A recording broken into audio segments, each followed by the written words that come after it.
What's up, guys? We are Chopped Anime, three of the almighty Chopped Anime. We're back to chop up a live action anime adaptation movie, Rurouni Kenshin, The Beginning.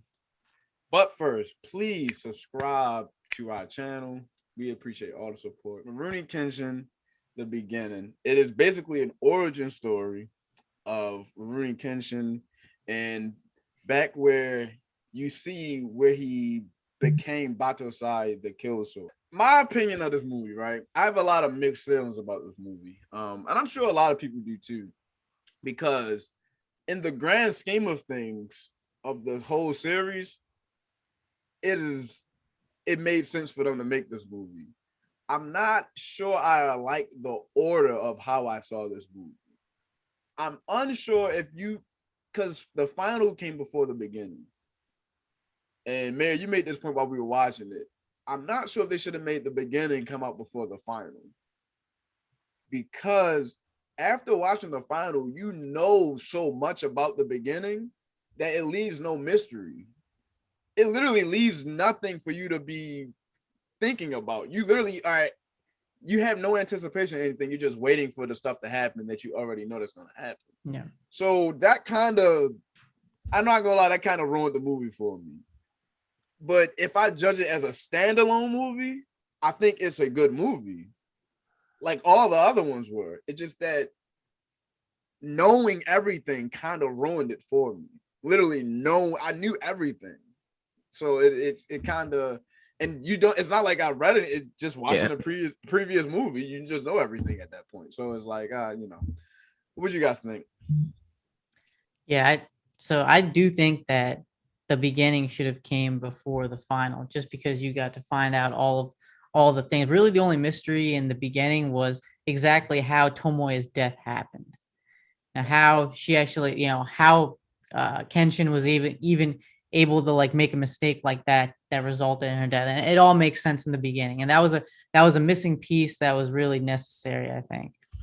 So that's really the only change I would make. We watched the movie. We had a friend of ours that watched the movie with us, and they haven't seen the other movies before. But we thought since this is an origin story, they could still watch the movie. They thought the movie was just okay, and it makes sense because the other movies, I feel like you could really get into them because there was a lot of good fight scenes, and that was the real appeal. Like all that action was really good, and this movie didn't really have those kind of fight scenes. There was a few fight scenes here and there, but it was mostly like Kenshin was just destroying everybody because he didn't have the reverse blade anymore. He had the actual thing. So a reverse blade, you have to like slap them a few times to make sure they're down. But when you have the actual blade, you stab them in the heart, they're done. You just slit their throat. They're not gonna get back up after that. So it was very quick for Kenshin's side. So it was. This movie was a lot about the story, like what Kenshin went through emotionally through the whole Tomoe situation and everything like that. And I feel like that should have been explained before the whole Anishi situation happened. And I feel like that would have been a great transition into it. One thing that I wish they kind of touched on a little bit more was exactly what motivated Kenshin to be recruited for the restoration to fight against the shogunate. Like, what was his motivation to do that? I guess he just didn't want a lot of killing going around, but it was still a little vague. That the whole situation was vague. So I wish they touched on that a little bit more. But I think emotionally, this movie was pretty good. Yeah, he kept talking about sacrifice must be made to bring in the new era. So, I think he was trying to do one of those things where it's like a means to an end where, all violence happens in a short amount of time so that they can live in peace for a long time. But I agree with what you guys just said about this movie would have done a lot better if it was actually released as the first movie to get you introduced to the Rurouni Kenshin franchise. It was really cool seeing Rurouni chop these people up, though. Yeah, the reverse blade was always cool, and the fights lasted longer. But it was cool seeing that. But you guys are right. There is no Shishio versus Rurouni Kenshin and the guys type of fights in this. You know, even the Inishi fight. There was nothing really that like kept us other than just Rurouni just running in and, like Mayor said, just slashing people's throat and they're not getting back up. The thing is though, it's not even the fact that I honestly don't blame it on the actual blade, because there was just no equal to him in this movie. And the one guy that even stood a chance, well, kind of stood a chance. He was kind of booty. Well, he had tuberculosis apparently, so I don't know. Like, he started spitting up blood in the middle of the fight. And I'm gonna bring this up. I know Tomoe wanted to bring this up.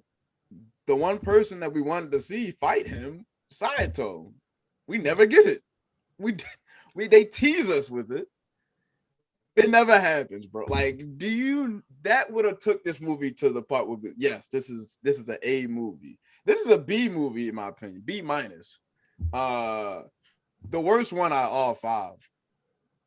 But if he would have fought because that's the thing, all the other movies had a great adversary. This did not have the greatest adversary here was Rurouni. Rurouni was his greatest adversary. His gullibleness, his emotions, his feelings, his confusion about the fact that he was a killer, but he didn't want to kill, but he had to do it for the cause that he wanted to do it for. Like, you know, that I feel like the enemies here weren't tangible. So that's kind of was the problem. And the martial art, I appreciated that opening scene so much when he had the sword in his mouth, and I said, "This is fire." That was great. That was crazy. Yeah, that was that was insane. That was crazy. That dude has to play as Zoro from One Piece. If there's ever a live action One Piece movie, he's got to play as that. The way he was like using a sword in his mouth to slice up people, crazy. I couldn't have even imagined him doing that. That was savage. So they had good scenes. It's just that they were very far and few in between, and it was a lot of dialogue and a lot of emotion. And you know, it's a solid movie, but if you know the Rurouni franchise and what they've been on the whole time, it's pale in comparison to the other one. So yeah, man. Even if Saito would have just pointed the sword at him, I would have been happy. Just give us, you know, a little more than just a tease. He wasn't smoking a cigarette. Maybe that's what it was, man. Give my boy a Newport 100, you know, like get him the long cigarette so he can still fight. Because remember that one scene with him? They're just shooting bullets. He's just smoking a cigarette, running through. Just come on, man. Like, you can't put that guy in such action scenes, you know, in the previous movies, and then this show just tease him, just show him a couple of times and not even let him fight. I think, like Hosea said, if they would have had a fight scene with Saito and Kenshin, that would have been dope, and maybe the movie would have been something. Like some of the villains that they try to put in there, these Shadow Leagues guys, they just weren't that good, man. You know, the fighting sequence just wasn't that great, but it was a smart, decent though. movie. What's that? They were smart villains, though. I appreciated that. Yeah. They knew they couldn't beat Kenshin, so they laid a lot of traps. They used bombs. They used like boulder trees falling down. They used all kinds. That is what you got to do. That was actually pretty realistic, I thought. That's a good point, man. I actually like that too. But did they stop him though? No. Actually, honestly, they could have killed him. That was a perfect plan. It's that one ninja boss was just like way too cocky. Like he was like, "Oh, can you see? Can you hear me?" And he was just letting him get back up. Like, what did you think was gonna happen? That was a very movie-ish, cartoonish villain move to not kill the man, the most dangerous man in the world, when he's right in front of you. So the one thing I say, like Mayor mentioned earlier, I appreciate that the killing of Tomoe made more sense, because there was this mystery of like, hold on, how can the greatest swordsman of all time, the man that literally sliced through bullets and all types of stuff, how would he make a mistake and kill his wife? But you saw they put this man through the gauntlet. Like this man was 1 foot into the grave, basically couldn't see anything, and that made sense that he was able to kill his girl. So they did deliver justice in that justification there. The one thing I say Tomoe. Honestly, I liked her. I don't know how you guys feel. I liked her as a character. She was a great character. She was actually fantastic. Like she knew this dude killed her fiance, and still she ended up falling for him, and still to her last breath she protected him. I mean, she gave her life for him. You know, that's true love right there. I really got nothing to say on. I got nothing to say on Tomoe. You know, she was great all around. So, and she wasn't too harsh on Kenshin. Like, you know, she was like really trying to understand him. Yeah, she was great. I loved her character. Yeah, she was cool, man. But she was plotting, man. She was plotting. But then she fell in love. You know how that they say love is blind, and Kenshin was blind, but he ended up stabbing her.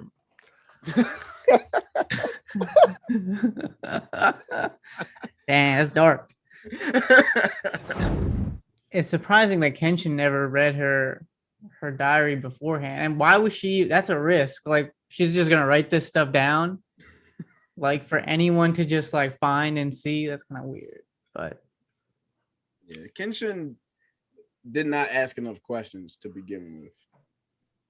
Yeah. Nothing made sense. Even after she told him, it was too late by the time he found out all the information. Like, not the information of how she was a spy, but like, oh, that's my brother. How did your brother find us in the middle of nowhere? Like, you didn't think about none of these Why questions. is he here? Like, that's what that we ran away to be hidden. How did there's no phones, there's no text messages, there's emails. Your brother just happened to find us in the middle of the woods. You don't think that's suspicious? Kenshin kind of was. You're right. Love is blind. That man was stupid. So that's a good point, Amoya. Yeah. So that's yeah. Yeah, it was interesting. This man's a world-class assassin, but you're not gonna ask how this random little kid showed up in the middle of the woods and they were supposed to be in hiding. Beats me. And how come this temple was right down the street from him too? That's where, these guys because that is kind of weird. Yeah, you're right. The guy who betrayed him was like, "Oh yeah, they're just in the temple right down the street." Like, oh, sir. Maybe they weren't hidden at all, man. I think it's only right if we rank the movies, since this is the last one. All right, my 5 in order, best to worst. The Final, Kyoto Inferno, The Legend Movie 3. Ends, The Origin, and this one, The Beginning. Okay. None of them were bad to me. That's just the order. Okay. You, Mary or Moy, who wants to go next? I'll go with my order. So none of them are bad. I agree. I'm gonna rank The Beginning as the worst one, just because, it honestly it wasn't as appealing as all the other ones, but it was a necessary movie to really understand Kenshin. So I think this movie was necessary, and it was good that they came out with it. That said, the best one I thought was the third movie, The Legend Ends. Number 2 was The Final. Number 3 is Kyoto Inferno. That's movie 2. Number 4 is Rurouni Kenshin. That's the first movie. And number 5 is The Beginning. Yeah, I think my list looks similar to Mayer's. The third movie being the best, because that was the ultimate fight right there. Then we have The Final. That one was also fire. And then Kyoto Inferno was pretty good, but it wasn't quite as hype as the fights in The Final and the Legend Ends. And then we had The Origin, Rurouni Kenshin. That was a good introduction to the movie, but again, nothing like movie 3 and 4. And of course, The Beginning, because I think we went in with super high expectations because of the other movies. So that's why that guy is probably ranked where it is. But it just, when you compare it to the other movies, it is the worst. But if you watch that from the beginning, or that's your first movie, it might not be so bad. That's true. That's true. Honestly, if you watch that from the beginning, the first one actually might not be that bad. Actually, that's a good point. When I actually think about it, I think you could watch this movie as the first one and not miss anything because there's no tiebacks really to any of the other movies. So it would be good. It might not be the best start just because we ranked it as the worst out of all of them. So if you can stick along until you see the second one, which would be the first movie, the origin movie, then I think you're gonna really enjoy the series. So that is our review of Rurouni Kenshin, the beginning, part 2 of the final movies. We really truly enjoyed this series, man. We still say this is the best live adaptation of anime or manga ever, in my bar none. We highly recommend these movies. We honestly have no real complaints about the series. We just gotta nitpick because that's what you gotta do when you review a movie. Leave in the comment section your order of top 5. Or the order of your 5 best to worst or worst to best. We'd love to hear you guys' opinion as well. Chopped Anime.